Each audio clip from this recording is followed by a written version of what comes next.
and you come up on the other side of things and you find your way. Welcome back to Art and Actuality. I am doing my usual and just walking in nature. It's funny because I used to watch a few different YouTubers that do this. They do videos in nature. The first one that I started watching was Gooby and Dooby. And it was a friend who suggested that to me. And then later on, I kind of decided to start a channel and to start to talk about spiritual topics and things like that when I was in the car and when I was traveling. And then I just decided to do one of these in nature videos. And it's funny because there's like an explosion of these. Like I've seen so many now. Yeah. So anyway, back again doing another video in nature. So I've been listening to like a 50-hour long audiobook with a whole bunch of, it's like a compilation book on Stoicism. So like Marcus Aurelius, who else? Let's see.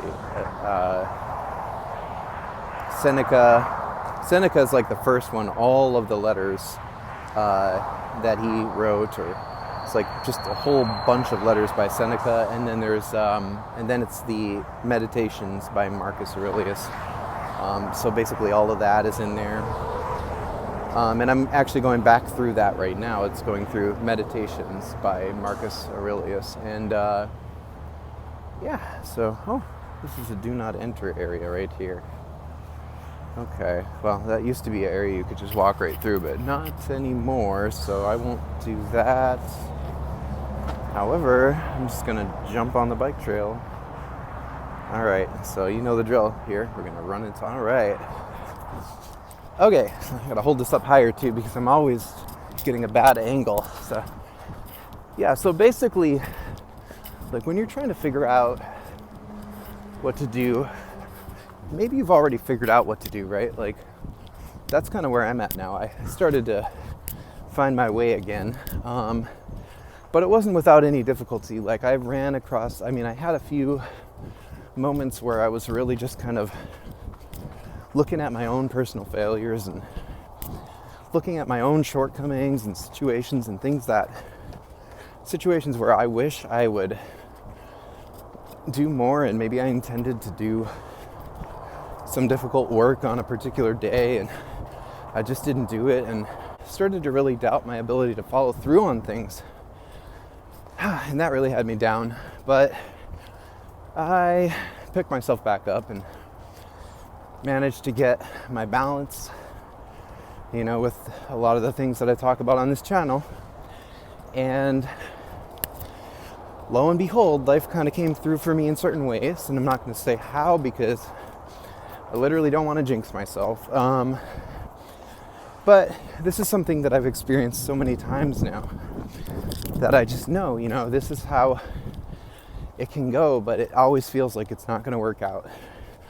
It always feels like, your own experience teaches you that, or shows you that there's a pattern that reoccurs and that you're not going to be able to break that through sheer willpower because look what's happened so far.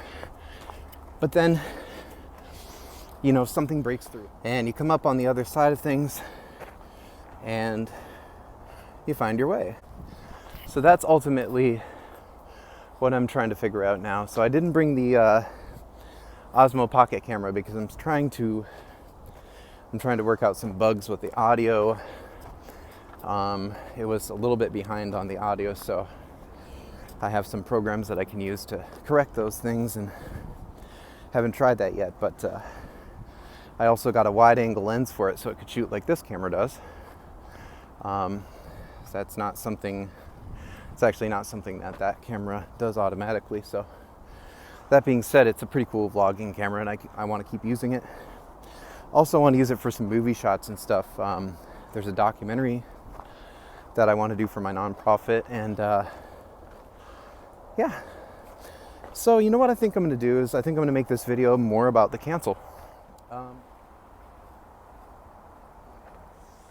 So there have been some things in my life that have been amazing, right? Fun, great experiences, things that have just been food for the soul, so to speak, right? Like I recently started playing for a band that played R&B music and some pop and some other stuff, and it was super fun, and it was more guitar than I'd played in a long time. Usually I play the bass. So in this situation I was playing a lot of guitar, and I kind of got to the point where I was able to hold it down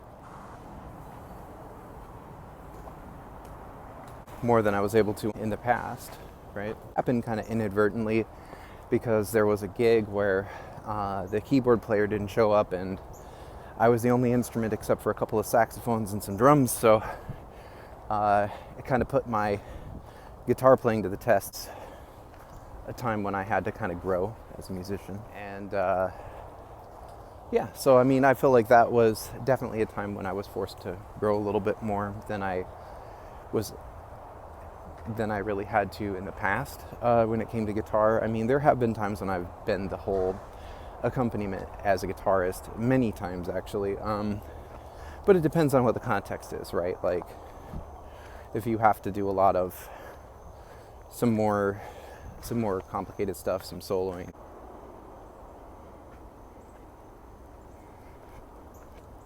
Look at these gorgeous, look at that, isn't that cool? That's beautiful.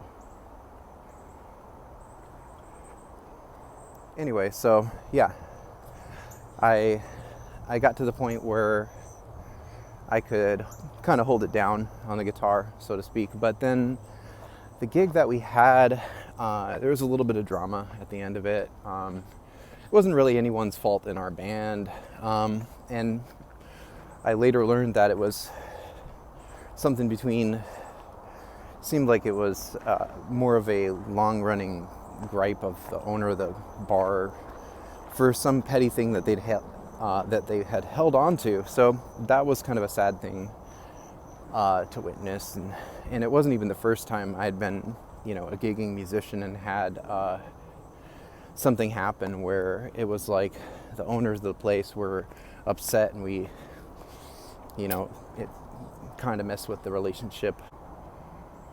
Yeah, so it was kind of sad because it kind of felt like deja vu. And I don't know if it's like a Miami thing, but it's just, here we have some club owners who tend to treat their venue even though they don't pay very much, like as if the musicians are lucky to be able to play there, and like as if they have to kind of suck up to the owners in order to keep the gig. So that's one of those things where it's just like, man, it's not what I'm used to. But overall, it was a good experience. And looking back, I wouldn't trade it for anything. I really enjoyed playing music with the people that I played with. And,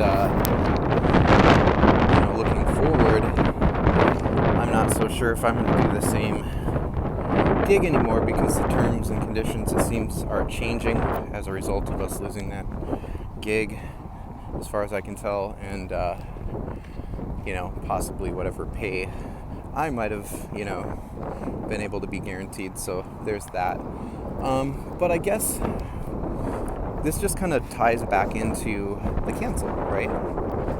So you have this thing where something is good and it's like a positive contribution to your life, and then eventually it just kind of like shifts and it's not the same anymore. And so you have to reassess the situation as much as you feel strongly about it in a positive way, right? And you do it with love, you do it with grace. Like you say you want to honor the situation and the people that you are dealing with, so that you show them that you appreciate the role that they've been playing in your life, and that whatever things that you've been doing jointly, that you really appreciate those, and that it meant a lot to you. But you also have to be able to be forward. You also have to be able to be direct and actually say what you're thinking, and you don't have to be overly blunt or rude about it. I wouldn't recommend ghosting. I think that that's kind of a cowardly way to handle a situation, but you can be assertive, and that's what I try to do in this situation. You know, I let the person know. You know, I mean, I didn't really actually let them know yet whether I'm going to be doing the gig anymore, but I just asked them, you know, hey, is it still going to pay the same? What are the dates that the shows are going to be, and is it for per date, and so on and so forth. Like, just kind of renegotiating the terms, even though it wasn't presented to me that the terms needed to be renegotiated. And the reason why is because the gig got, as far as I can tell, it got canceled because we changed the venue back to the one where we were just practicing and kind of doing a more casual kind of situation. So it wasn't like anyone was paying us to be there. Instead, it was like the space was being paid for by the organization that the gig was for. And and in the past I'd played, you know, music with them in that space and not been paid for it. So I kind of knew that it might be one of these things that goes unsaid until after you've already played a few times. And so, you know, so far my question about that has been unanswered, and I don't expect it to. I may get an answer that there's going to be money the same, or that, you know, some kind of a confusing answer, but I'm definitely going to proceed with caution, if at all, and that's the thing. But it's like I've looked back over some of the past relationships that I've had in business relationships, and like a lot of times, like there have been things that have happened where people haven't paid me, you know, and I kind of just let it go, because it's like time goes by and you can't really recover it. Or if you do, it's almost like it's coming out of left field if you bring it up way down the line. And some people may disagree with that. They might just think you should go even harder than that, try even harder to collect. I don't know if I agree with that, but can be a little bad for business. Sometimes it can be better for you, though. But I look back at it, and it's like there was one company that I worked for, and I feel like I kind of prematurely started to express concerns about being paid.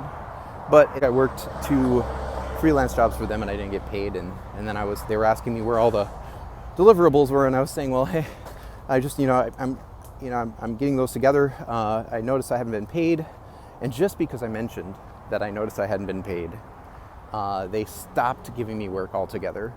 They strung me along for about 2 years and made me think that I was still working for them.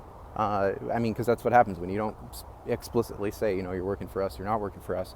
You just kind of give the person the runaround if they inquire about work. It's like, come on, like, something's up, but they're not saying it. And anyway, I got a hold of a company that was doing that I kind of thought, well, I still have them on the back burner. I could, go back to them.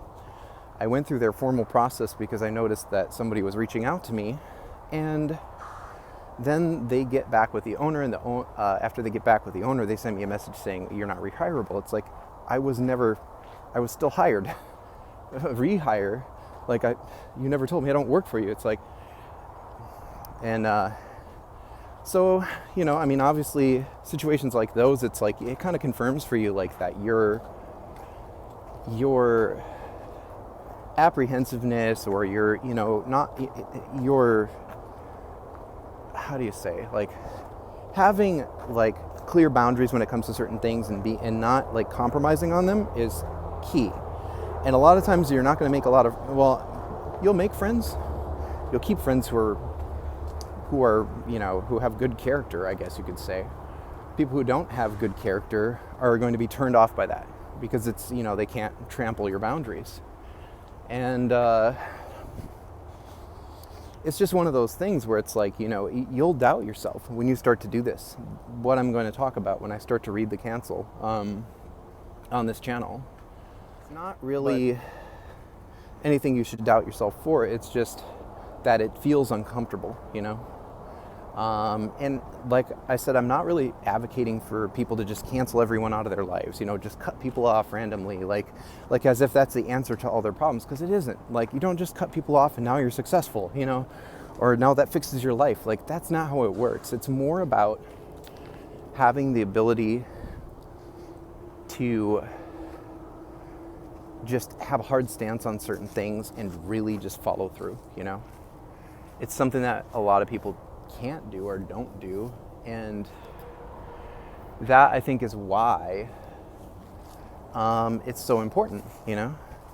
But anyway, let me know what you think about that. Should you be more rigid with situations, a little more fluid, or should you feel it out per situation, you know? Let me know.